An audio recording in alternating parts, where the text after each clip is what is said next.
hymn is the prayer or the song of prayer in a church. It's called the hymn.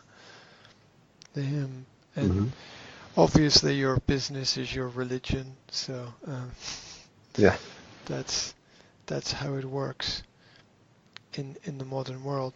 So let me try to concisely express the idea here, which is that if you want to reorganize or restructure your company, there are obviously a lot of practical things you need to think about, but I think that you can start with these principles, which are 4 concepts. The first is clarity and transparency, the fact that everyone needs to know what is going on, the fact that you need to collect information to develop your understanding of the situation. It's also important that if there is any failure, that people know about it, I think, because that fuels this idea of culture, that we're all working together to do something. So it's not always good to try to hide failure. Yeah, you want to praise the success, realize what doesn't work, and work to improve everything. That's the first part. Next, there's inspiration and co-creation, which is that problems might seem complex, but you only need one answer to solve it. You don't need 100 different answers. You only need one right answer. So it is quite possible when you've got a team, when you're working with a group of people, that somebody will have an answer that will help. Of course, it doesn't help if you've got a fixed mindset, and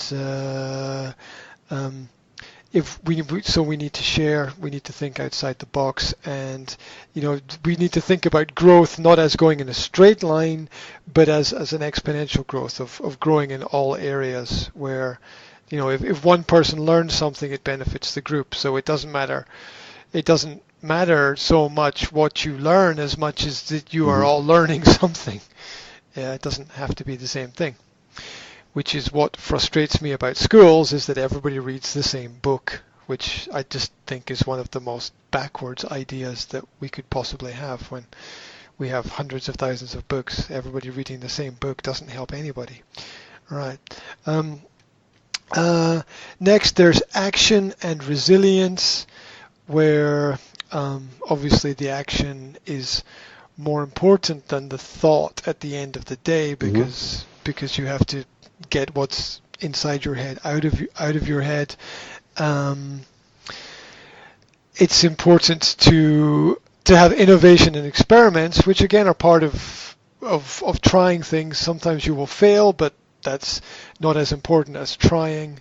At the end, I wrote, trial is error, and we only fail if we refuse to try, which means that there's always going to be something somewhere that's wrong. And my personal experience of that is, it doesn't matter how many times I write an article or check it, there's always some spelling mistake somewhere in it. It's always like 99% correct. There's always something somewhere that I don't see.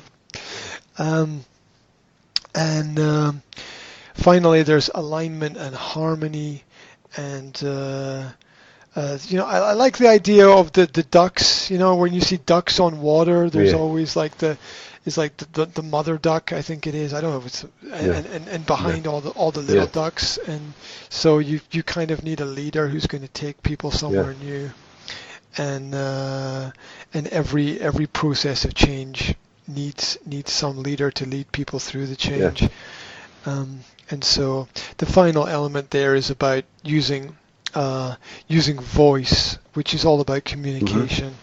So we all need to, how can I say, it's written there in the text. We all need to sing from the same hymn sheet. So, and the voiceless remain choiceless. If you don't say what you think, no one is going to know what you think, and no one is going to listen to you anyway, so you might as well say what you think. And that's the principle.